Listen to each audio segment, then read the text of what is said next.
আসসালামু আলাইকুম বিসমিল্লাহির রহমানির রহিম। তো রমজানের প্রথম রোজাটায় সারাদিন কি করি চলুন আপনাদের সাথে শেয়ার করি। এই তো দেখতেই পাচ্ছিলেন এখানে মটরশুঁটিগুলো ধুয়ে আমি চুলায় বসিয়ে দিচ্ছি, কারণ এগুলো ফ্রোজেন করে রাখবো, ফ্রিজে রেখে দিব। তাই এই জন্য একটা ভাপ দিয়ে রাখলে সুন্দরভাবে থাকবে, তারপর সারা বছরই খেতে পারবো। তারপরে এই তো থালা বাসনগুলো ধুয়ে নিচ্ছিলাম। এখানে কালকে সেহরি খাওয়ার পর আর ধোয়া হয়নি, তাই এখন ধুয়ে রেখে দিলাম। চুলাটাও সাথে পুছে নিলাম। চুলাটা ময়লা থাকলে তো আমার রান্না করতে ভালোই লাগে না, আমার মতো কার অভ্যাস আছে। তাই চুলাটা পরিষ্কার করে নিলাম। পরিষ্কার করে এখানে দেখছি যে গতকালকে রাত্রে ইলুবিলুর বাবা কিছু সদাই পাতি নিয়ে আসছিলো। এখানে ছিল ডিম, 2টা চিনির প্যাকেট, হলুদ মরিচের গুঁড়া, তারপর গরম মশলা আর কিছু মশলা ছিল, আর সাথে ট্যাংও ছিল।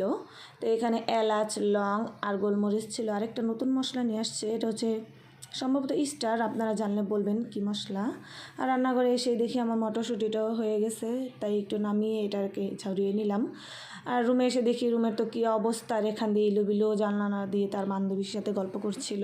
তারপর সালমান গোসল করে এই তো নামাজে চলে যাচ্ছে, জোহরের নামাজে। আর দুষ্টামি করে হাসছিল, টাটা দিচ্ছিল, কারণ এখানে সামিয়া ওর সাথে দুষ্টামি করছিল, সামিয়াও হাসাহাসি করছিল। তারপরে এই তো এই পেঁয়াজু খাওয়ার জন্য ডালটা ভিজিয়ে নিলাম।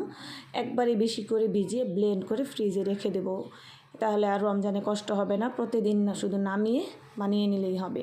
সামিয়াকে বলছিলাম সন্ধ্যায় শরবত খাওয়ার জন্য একটা ছোট জগ নামিয়ে নিতে, ও সেটাই করছিল।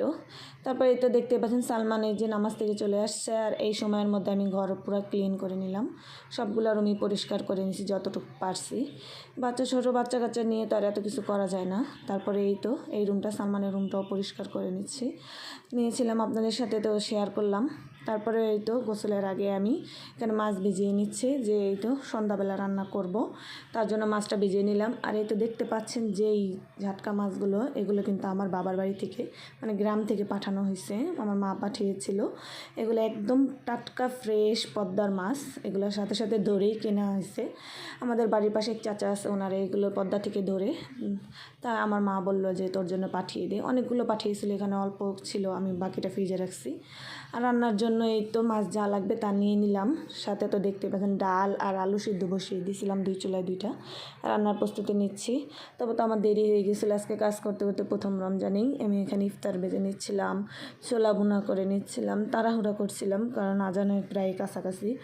আজান তো দিয়েই দিলাম, তো ভয় পাচ্ছিলাম যে যদি আজান দিয়ে দেয়, কিন্তু না, আমরা সঠিক সময়ে সব কিছু করতে পারছি। আর এখানে ওরা ইফতার করতে বসে গেছে আর দোয়া করছিল। তারপরে ইফতার খেয়ে আমরা ফল টল খেয়ে নামাজ পড়ে তারপরে মুড়িটা খাই। নামাজ পড়ে এই তো মুড়িটা খাচ্ছিলাম। মুড়ি খেয়ে আবার চলে আসলাম রান্না করতে। আসলে এই দেখুন, রমজান মাসে তো কাজের কোনো শেষই নেই, মনে হয় রান্না কম, কিন্তু রান্নার কাজের কিন্তু শেষ নেই। আমি তো এই তো মাছ ভাজে নিচ্ছিলাম, মাছটা ভেজে তারপরে এই চুলায় ডাল বসিয়ে দিয়েছি, লাউ ডাল রান্না করবো আজকে। আর এই মাছগুলো দেখছিলেন, মাছগুলো টমেটো দিয়ে ভুনা করে নেব সুন্দর করে। এখানে আমার মাছ ভাজা শেষ, তারপরে আমি এই তো পেঁয়াজ লাল করে নিচ্ছিলাম মাছ ভুনা করার জন্য, সাথে ডালটাও হয়ে আসছে প্রায়। ডালটা এখন বাগার দেওয়ার জন্য কড়াইতে এই যে পরিমাণ মতো তেল দিয়ে, লাউর ডালে যদি একটু শুকনো মরিচ বাগার দেন খেতে ভালো লাগে, একটা সুন্দর স্মেল আসে। আর রসুন কুচি, পেঁয়াজ কুচি দিয়ে এখন আমি ডালটা বাগার দিয়ে নিব। তো এক হাতে মোবাইল ধরা, আর এক হাতে আমি তো ডাল রান্না করছিলাম, এই জন্য আর ডাল বাগারের সিনটা আপনাদের সাথে হয়তো শেয়ার করতে পারবো না, কোনো বিপদ ঘটে না যায়, এই জন্য আর দেখাতে পারলাম না। এই তো ডাল বাগার দিয়ে দিছি, ডালটা একটা বলক দিয়ে তারপরে এলা রেখে দিব। আর তারপরে এই মাছটা এই পাশে ভুনা করে নিচ্ছিলাম, মাছটাও প্রায় হয়ে গেছে, একটু পরে নামিয়ে নিব।